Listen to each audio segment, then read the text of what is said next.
They used fear gas on a human. He breathed it in and said, "Smells like home." The big metal door opened with a soft hiss. Jack Miller stepped into the round room where 5 tall aliens waited. Their gray skin looked smooth like river stones. Their eyes were large and black, with no white parts like human eyes. The aliens wore long robes with many small shiny things that made quiet sounds when they moved. Jack fixed his blue uniform and stood tall. He was the first human to ever meet the Xerax people. The message he carried from Earth was simple. Humans wanted peace and trade. "Welcome, Earth person," said the tallest alien. Its voice sounded like 2 rocks being rubbed together. "I am First Speaker Krell. We have ways of meeting new life forms." Jack smiled and gave a small bow like he had been taught. "Thank you for having me. I bring greetings from Earth." The aliens looked at each other. Their long fingers moved in what must have been signs. Then First Speaker Krell pressed something on the wall. A small hole opened in the ceiling. "Please do not worry," Krell said. "This is normal." Green gas began to flow into the room. It came down like water, filling the air around Jack. It had a sharp smell that made his nose wrinkle. The gas touched his skin and entered his lungs when he breathed. The aliens stepped back. They seemed to be waiting for something to happen. Jack looked at the gas. He took a deep breath. Then he smiled. "Is this some kind of test?" he asked. The gas didn't hurt. It didn't make him feel bad. It just smelled a bit strange. The alien's eyes grew even wider. One of them made a sound like breaking glass. "The fear gas? It does not work on you?" Krell asked. All 5 aliens now stood very still. Their long fingers were not moving anymore. Jack shook his head. "Fear gas? No, I feel fine. It smells a bit like the air back home in Detroit near the old car plants. Or maybe like my uncle's garage. Smells like home, really." The aliens began talking all at once in their own language. Their words were fast and sharp.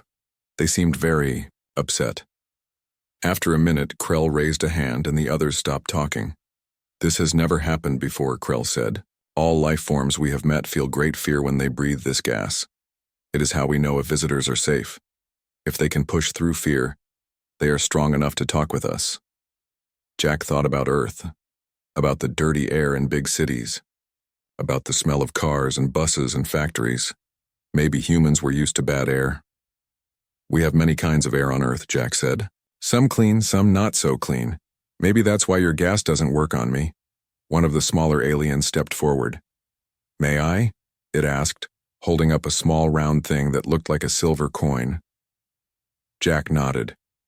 The alien moved the coin over Jack's arm and face. It made soft beeping sounds. "Amazing," the alien said. "His body breaks down the fear compounds. I have never seen this." Krell came closer to Jack.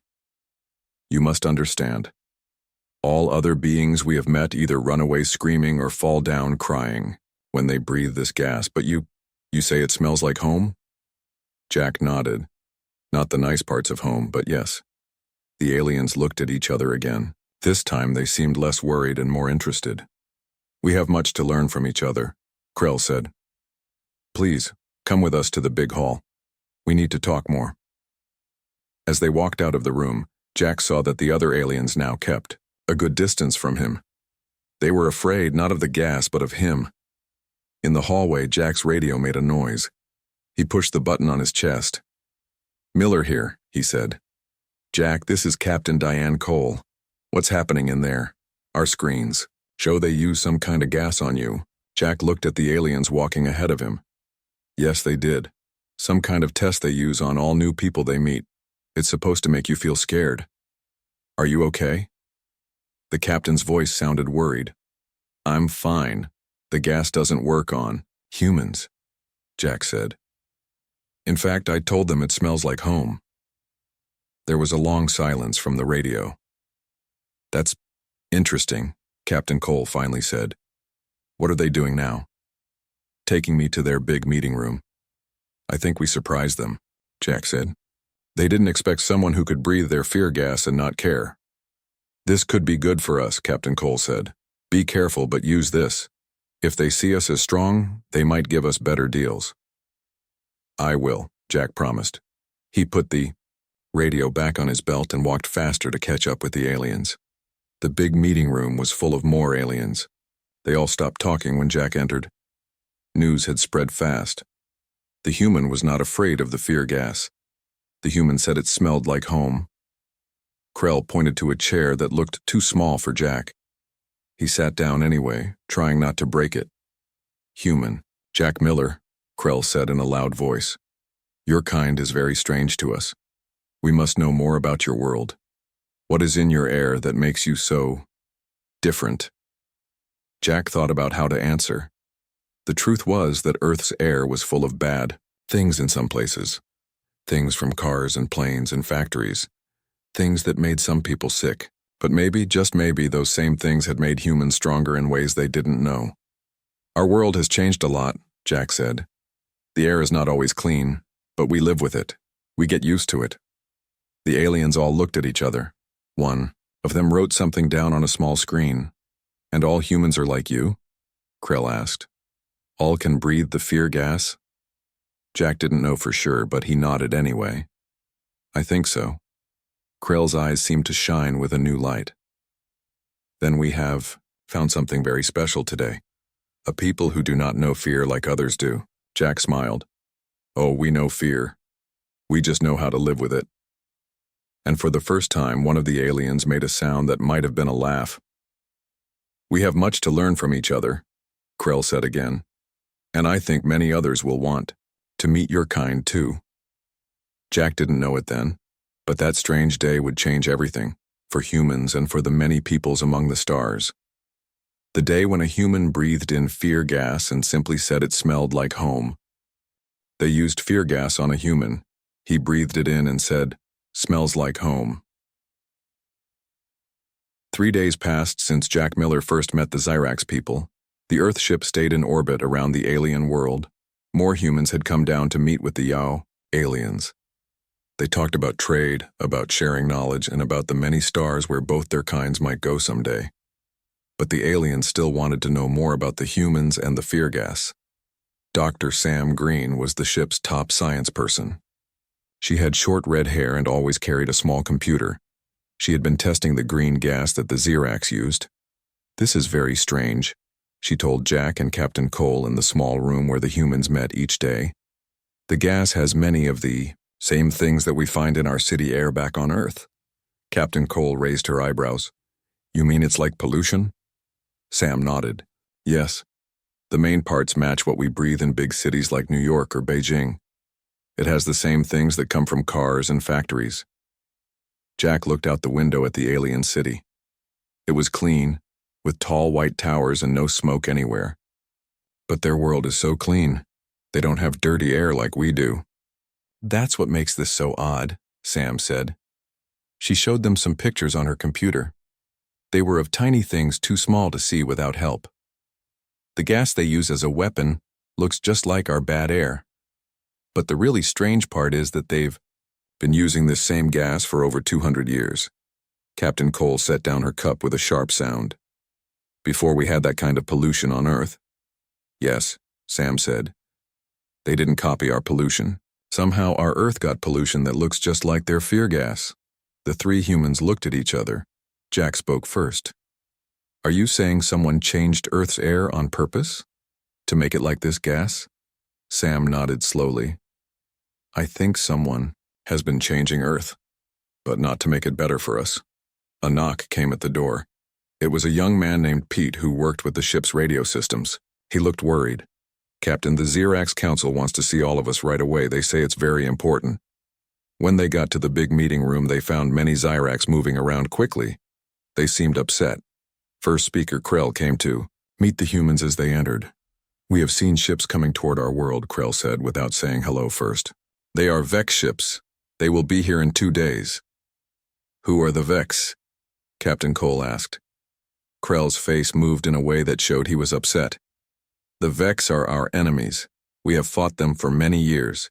They take over worlds and make the people there work for them. What do they want? Jack asked. One of the other aliens stepped forward. It was Yuri, the head of Xerax fighters. His gray skin had marks from old fights. "They want you, humans. They sent a message saying they come for the Earth people." "For us? Why?" Jack was very confused. "They don't even know us." Yuri and Krell looked at each other. Then Krell spoke. "The Vex made the fear gas. They use it to take over other worlds. But you humans, you breathe it like normal air." Captain Cole's face got hard. "Are you saying the Vex have something to do with Earth?" "We think so," Krell said. "They sent us a message. They said humans are their property." "Property?" Sam almost shouted the word. "Like we belong to them?" "Yes," Yuri said. "They said humans were made by them." Jack felt cold inside. "Made? What does that mean?" Sam's eyes got big. "The pollution, the air." "Jack, I think they've been changing Earth for a long time, making our air more like their gas." "But why?" Captain Cole asked. Before anyone could answer, the big screen on the wall turned on. All the Xerax stepped back as a new face appeared. It wasn't gray like the Xerax. It was red with scales like a snake. Its eyes were yellow with black lines in them. When it spoke, its voice was deep and rough. "I see the test subjects have learned to talk," the red face said. "How interesting." Captain Cole stepped forward. "I am Captain Diane Cole of Earth. Who are you?" The red face made a sound like a laugh. "I am War Leader Grax of the Vex Empire. And you, small pink thing, are my property." "We are not anyone's property," Cole said with a hard voice. "We are free people." "Free? You were never meant to be free," Grax said. "Your kind was made to serve us. We put our air on your world many years ago. We made you strong enough to live in it. You were supposed to be our fighters, not free people." Jack looked at Sam. Her face showed that Grax was saying what she had already guessed. "That's why Earth's air has the same things as their gas," she whispered. "They've been putting it there on purpose." "But something went wrong," Jack said, looking back at the red face on the screen. "We didn't become what they wanted." "What do you want from us now?" Captain Cole asked Grax. The Vex leader's yellow eyes seemed to glow. "We have come to take what is ours. You will join our fighters, or we will show you that there are worse things than fear gas." The screen went dark. The room was quiet for a long time. Krell turned to the humans. "The Vex will be here in 2 days. Our world's fighters are not strong enough to stop them." "Then we need to help," Jack said. He looked at Captain Cole. "We can call Earth. Ask for more ships." Cole nodded. "We'll need them. But they can't get here in 2 days." Yuri stepped closer to the humans. "The Vex won't expect you to fight. They think you will join them because of what they did to your world." Jack smiled for the first time since the red face had appeared on the screen. "Then we have a surprise for them. They tried to make us into their tools. But we became something else. Something they don't understand." "What's that?" asked Krell. Jack looked at his fellow humans, then back at the aliens who had become their friends. "We became human, and humans fight for their freedom." Captain Cole nodded. "We have 2 days to make a plan. Let's use them well." As they began to talk about how to fight the Vex, Jack thought about Earth, about its dirty air and its crowded cities. All this time, they had been breathing in something meant to make them afraid. But instead, it had only made them stronger. They used fear gas on a human. He breathed it in and said, "Smells like home." The next day was very busy. The humans and Xerax worked together to get ready for the Vex ships. Captain Cole had sent a message to Earth asking for help, but they all knew it would not come in time. Jack Miller sat with Sam Green in the big room where all the plans were being made. They looked at pictures of the Vex ships on the big screen. The ships were black with red marks on them that looked like cuts. "We have 5 ships, Yuri," the Xerax fighter leader was saying. "The Vex have 20. We cannot win in a fair fight." "Then, we don't fight fair," Captain Cole said. She looked tired, but her eyes were bright. We need to think of something they won't expect. Sam raised her hand. I've been thinking about the fear gas. If the Vex made it, they must use it a lot. But what do they breathe themselves? What kind of air do they like? Krell, the Xerax leader, pushed some buttons on the table. A picture of a red planet came up on the screen. This is the Vex homeworld. It has thick air with much methane and sulfur. Most people would die if they breathed it. Jack looked at Sam. He could see she was thinking hard. So our Earth air would be bad for them, like their fear gas is supposed to be bad for us? Yes, Sam said. Earth air would hurt their lungs. It would be like poison to them. Captain Cole stood up straight. That's it. We can use our own air as a weapon against them. But how do we get our air into their ships? Asked Pete, the radio man. Uri made a clicking sound that was how Xerax showed they had an idea. We have small ships that can stick to the big Vex. Ships. If we put your Earth air in tanks on these small ships, we could put holes in the Vex ships and let the air in. Jack nodded. That could work. But someone would have to fly those small ships right up to the Vex ships. It would be very dangerous. I'll go, said Pete. Me too, said Sam. Soon 5 people had said they would fly the small ships. 3 humans and 2 Xerax. They spent the rest of the day getting the small ships ready. They filled tanks with earth, air from the human ship. They put on the tanks so they could spray the air into the Vex ships. The Xerax showed the humans how to fly the small ships. That night Jack could not sleep. He kept thinking about what the Vex leader had said. Humans were made to be fighters for the Vex. Their whole world had been changed to make them strong against the fear gas. But something had gone wrong with the Vex plan. Humans had become their own people, with their own ways. They had not turned out how the Vex wanted. In the morning, the Vex ships came. They filled the sky over the Xerax city like big black clouds. The Xerax people were afraid. Many hid in their homes. But Jack and his friends were ready. The 5 small ships with the Earth air tanks took off. They stayed hidden behind the Xeraxes, 5 bigger ships. The plan was to wait until the fighting started, then sneak up to the Vex ships. The radio in the big room let them hear what was happening.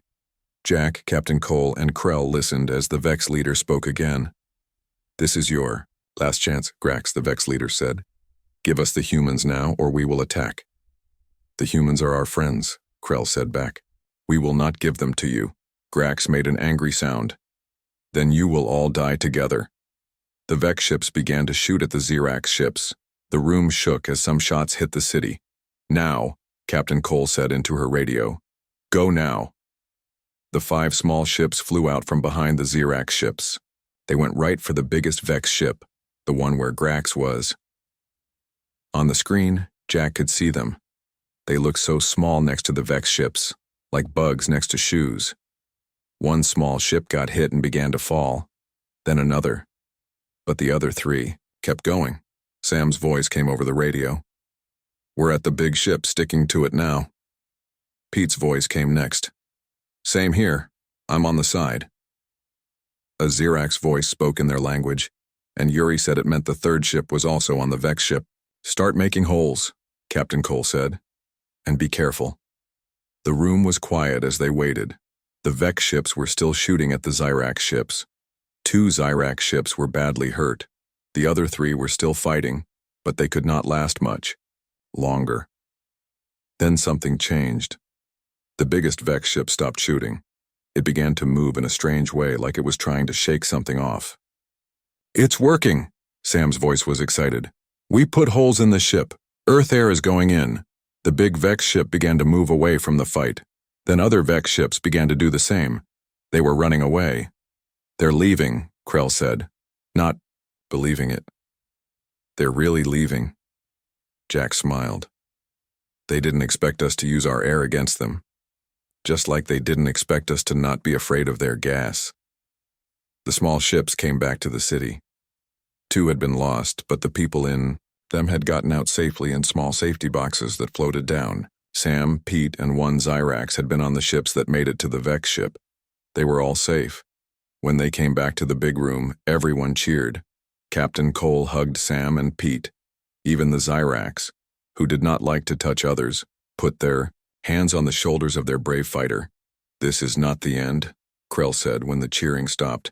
"The Vex will come back with more ships, with ways to keep your air out." "I know," said Captain Cole, "but by then, Earth will have sent help. And now we know what we're fighting for." Jack looked around at all of them, humans and Xerax together. "We're fighting for the right to be ourselves, not what someone else tried to make us." That night, they had a big meal to celebrate. The Vex were gone for now. There would be more fighting later, but today was a win. As Jack ate with his new friends, he thought about Earth, about its cities and its dirty air. The Vex had put their poison in Earth's air, trying to make humans into something they could use. But humans had breathed that air and made it their own.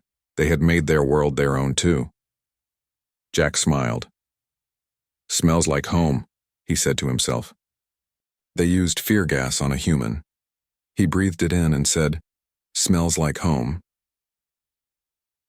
A week passed since the humans and Xerax had fought off the Vex ships. The Xerax city was getting back to normal. Workers fixed the parts that had been hit during the fight. The people were not hiding in their homes anymore. Jack Miller sat in the garden outside the big meeting place. The air here was clean and sweet. It was very different from Earth air. Sometimes Jack missed the smell of his home, even the bad parts.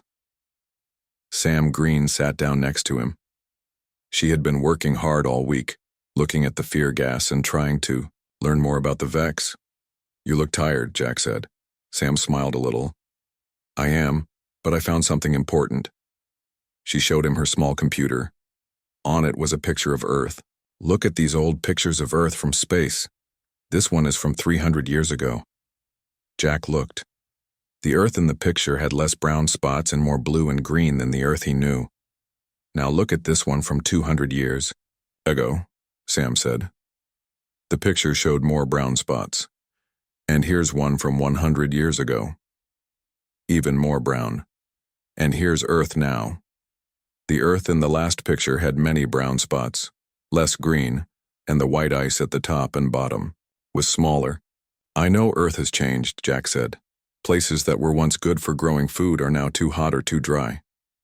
"Yes," Sam said, "but I didn't know why until now." She pushed a button and showed a new picture. It was the red Vex planet they had seen before. "This is what the Vex home world looks like." Jack looked hard at the two planets side by side, Earth now and the Vex world. They were starting to look the same. "They've been making Earth more like their world," Jack said, feeling cold inside even though it was warm in the garden. "Yes," Sam said. "They've been doing it for hundreds of years. Slowly, so we wouldn't notice. They put their gases in our air, their metals in our water. They wanted to make Earth a place where they could live. And they wanted us to be able to live there too, so they could use us," Jack added. "Exactly," Sam said. "They needed people who could breathe both kinds of air, theirs and ours." Just then, Captain Cole came into the garden. She looked happy for the first time in many days. "We just got word from Earth," she said. "They're sending 10 ships. They'll be here in 2 days." Jack smiled. "That's great news." "There's more," Cole said. "They're not just Earth ships, there are ships from 3 other worlds too. People who want to help us fight the Vex." "Other worlds?" Sam asked. "You mean other aliens?" Cole nodded. "Yes. Earth has made friends with other people among the stars. When they heard about the Vex, they wanted to help." Jack felt proud. Humans had only been going to other stars for 20 years, but they had already made friends who would fight with them. Before they could talk more, Krell came running into the garden. The Xerax leader looked worried. "The Vex are back," he said. "Many more ships this time, at least 50. Captain Cole's face got hard again. "How long do we have?" "1 day," Krell said. "Maybe less. Our ships from Earth won't be here in time," Jack said. Cole looked at all of them. "Then we need another plan, something the Vex won't expect." They went back to the big meeting room. Yuri was there with some other Xerax fighters. They all looked at the big screen showing the Vex ships coming. "They will have fixed their ships," Yuri said. Our air trick won't work again. We need to think bigger, Sam said. She looked at the picture of the Vex world again. Their home is very hot. The air is thick. I bet they don't like cold places. Jack nodded. That's true. Earth was getting warmer, more like their world. They wouldn't make it hotter if they liked cold. So we use cold against them? Cole asked. Yes, Sam said. The Xerax have a big place where they make very cold air for keeping food good. If we could get that cold air into Vex ships. Uri made his clicking sound. We could, but we would need to get very close to their ships. What if we acted like we were giving up? Jack said. Everyone looked at him. We could tell them we want to talk, that we will go with them. They'd let us come to their big ship. And we'd bring the cold with us, Cole said, starting to smile. It's risky, Sam said. They might just kill us. I don't think so, Jack said. They want us alive. They think we're their property, remember? Something they made. They'll want to see us to know more about us. Cole nodded. It's worth a try. We just need to keep them busy until our ships get here. They spent the rest of the day making their plan. The Xerax brought big tanks of very cold air to the small flying place. They put them on one of the bigger Xerax ships. Then they waited. When morning came, the Vex ships were in the sky over the Xerax city. There were so many that they made the day dark like night.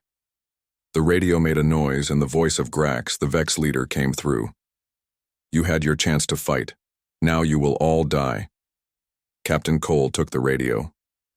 We want to talk, she said. The humans will come to your ship. We have decided to go with you. There was a long, quiet time. Then Grax spoke again. You are learning your place. Good. Come to the big ship in the middle. Come slow and with no weapons. Cole looked at Jack, Sam, and 5 other humans who had said they would go. Ready? They all nodded. They were scared, but they would not show it. They got on the Xerax ship with the cold tanks. It flew up toward the big Vex ship in the middle. Jack looked out the window at the Xerax city below. It was pretty with its white towers. He hoped he would see it again. The Vex ship let them come inside. The place where they landed was big and dark. Red lights made everything look like it was covered in blood. 10 Vex were waiting for them. They were tall, with red scales and yellow eyes. They all carried weapons. Welcome home, little toys, said the one in front. It was Grax. His voice was even deeper in person. Now you will learn what you were made for. Captain Cole stepped forward. We have a gift for you first, she said. From Earth. Grax made his laughing sound. A gift? How sweet. What is it? Cole smiled. A breath of fresh air. She pushed a button on her arm. The cold tanks opened. Very cold air rushed out into the Vex ship. The Vex began to make strange sounds. They dropped their weapons and fell to the floor. Their red scales turned blue now, Cole shouted into her radio. Outside, the Xerax ships began to attack the Vex ships. They aimed for the places where the ships were joined together. The ships began to break apart. Jack and the others ran back to their own ship. The cold air filled the Vex ship behind them. As they flew away, they could see Vex ships starting to fall. Some were trying to fly away. It's working, Sam said. Just then, new ships appeared in the sky, human ships, and others that Jack had never seen before. They began to attack the Vex ships from the other side. Our friends are here, Cole said with a big smile. Right on time. The Vex ships were caught between the Xerax ships, the human ships, and the ships of their new friends. Soon, most of the Vex ships were falling or running away. When they got back to the Xerax city, everyone was cheering. The Vex were beaten, at least for now. Jack looked up at the sky. It was blue again, not black with Vex ships. He took a deep breath of the clean Xerax air. Then he smiled. I think I'm starting to like this smell too, he said. Maybe this could be another kind of home. They used fear gas on a human. He breathed it in and said, smells like home. 1 month had passed since the big fight with the Vex. The Zyrax city had many new people in it now. Humans from Earth ships walked the streets. There were also people from 3 other worlds who had come to help fight the Vex. There were the Brel, who looked like big blue bears who walked on 2 legs. There were the Tazo, who were small and green with 4 arms. And there were the Vin, who looked almost like humans but had gold skin and silver hair. Jack Miller had made friends with many of them. Today he was meeting with Key, a Vin soldier, in the big garden. "Your world was also changed by the Vex?" Jack asked. Key nodded. Her silver hair caught the light of the Zyrax sun. "Yes, many years ago. They made our air bad, like they did to your Earth. But we found a way to clean it." "How?" Jack asked. "This was very important. Maybe it could help Earth too." "We made tiny living things," Key said. "Very small. You cannot see them without help. They eat the bad air and make good air. We put them all over our world." Jack's eyes got big. "That could help Earth." Key smiled. "Yes. We will share this with you. That is why many worlds are working together now. The Vex have hurt us all." Just then, Sam Green came running into the garden. She looked very happy. "Jack, we just got news from the ships watching for Vex. They found the Vex homeworld." Jack stood up. "That's big news. Is Captain Cole calling a meeting?" Sam nodded. "Yes, everyone is going to the big room now." Jack and Key walked with Sam to the big meeting room. It was full of people from all 5 worlds: humans, Zyrax, Brel, Tasso, and Vin. Captain Cole stood at the front with the leaders from each world. "We have found the Vex homeworld," Cole said when everyone was quiet. "It is 3 days away by our fastest ships. We need to decide what to do." Uri, the Zyrax fighter leader, spoke first. "We should attack them, hit them where they live, like they tried to do to us." Many people nodded, but then Lynn, the Brel leader, stood up. She was big and blue and her voice was deep. "We should not be like the Vex. We should not hurt people who have done nothing wrong." "But they did do wrong," said Pell, the Tasso leader. His forearms moved as he talked. "They changed our worlds. They tried to make us into their tools." The room was full of talking as everyone gave their ideas. Some wanted to fight. Some wanted to talk. Some wanted to stay away from the Vex forever. Jack looked at Sam. "What do you think?" Sam thought for a moment. "I think we need to stop them from hurting more worlds, but I don't think we need to hurt all of them to do that." Captain Cole raised her hands and the room got quiet again. "We have a chance to end this fight, not just for now but for good. We should take it. But we should be smart. And we should be better than the Vex." She showed a picture on the big screen. It was the Vex world, red and hot. The Vex have been changing other worlds to be more like theirs. What if we change their world to be more like ours? Everyone looked at each other. Jack was the first to understand. "You mean use the tiny living things the Vin made to clean the Vex air?" Cole nodded. "Yes, the Vex wouldn't like it. Their air would become more like ours. They would have to live inside special places or leave." "But that's doing to them what they did to us," said Krell, the Zyrax leader. "No," Cole said. "What they did was wrong because they did it in secret. They didn't ask. They didn't tell us. They just did it. We are talking about it first. And we will tell them what we plan to do." The room was quiet as everyone thought about this. Then Key, the Vin soldier, stood up. "My people were almost all killed by the Vex, but we found a way to live, to fix what they broke. We can give the Vex the same chance." Slowly, people began to nod. It was a good plan. It was fair. "So we go to the Vex world," Cole said. "We tell them what they did to our worlds. We tell them we can do the same to theirs, and we give them a choice: live in peace with us, or lose their world like they tried to take ours." The next 2 days were busy as they got ready. The Vin showed the humans how to make the tiny living things that would clean the air. The Zyrax made room on their ships for people from all 5 worlds. The Brel and Tasso made food for the trip. On the 3rd day, they left for the Vex world. Jack stood by a window on the biggest ship as they flew through space. He could see the ships from all 5 worlds flying together. There were more than 50 ships now. "Do you think the Vex will listen?" Sam asked, standing next to him. "I don't." "No," Jack said. "But they should. Look at what we did when we worked together.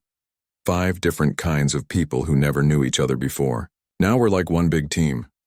When they got to the Vex world, they were ready for a fight. But no Vex ships came to stop them. They sent a message down to the world. "This is Captain Diane Cole of Earth, with friends from Xerax, Vin, Brel, and Tasso. We want to talk." For a long time there was no answer. Then a voice came back. It was not Grax. It was a new voice. Softer. "This is Speaker Lox of the Vex. We have heard of your victories. We will talk." They landed on the Vex world. The air was hot and thick and smelled bad. They had to wear special suits to breathe. The place where they landed was a big city with tall black buildings. Lox met them there. She was red like Grax, but smaller. She did not have the marks of a fighter on her scales. "The war leader Grax is gone," she said. "Many of our fighters are gone. We cannot beat you. What do you want?" "Captain," Cole stepped forward. "We want you to stop changing other worlds, to stop taking people from those worlds, to live in peace." Lox's yellow eyes blinked. "And if we don't?" Cole showed her the tiny living things the Vin had made. "Then we will change your world. Your air will become like ours. You will have to live in special places or leave." Lox looked at the tiny things for a long time. Then she looked at all the different people standing together. "We have lost," she said. "We will do as you ask." Jack felt happy. The fight was over. The Vex would not hurt other worlds anymore. As they walked back to their ships, Jack looked at the red sky of the Vex world. It was not a nice place for humans, but it was home for the Vex. And now they would all have the homes they wanted. "Earth will be clean again," Sam said. "The Vin will help us fix it." Jack nodded. "And we'll help the Xerax and the Brel and the Tasso. We'll all help each other." That night, as the ships flew back to the Xerax world, Jack dreamed of Earth, of its cities and fields and seas, of air that was clean and sweet, of a home that was truly theirs. And in the morning, when he woke up, he smiled, because he knew that soon Earth would smell like home again, the real home, the one they had made for themselves.